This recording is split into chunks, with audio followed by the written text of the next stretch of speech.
Una vez la mercancía llega a nuestro almacén, completamente embalada y etiquetada, se va realizando el llenado de los cajones de madera, previo chequeo de los bultos que introducimos.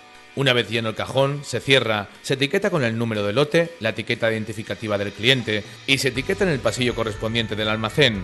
A continuación, registramos el número de lote informáticamente en nuestro sistema para definir la ubicación y el día de llegada a almacén. Cuando el cliente nos solicita que entreguemos la mudanza, se da de baja en el sistema y procedemos a la carga directa del cajón en el camión para su posterior entrega.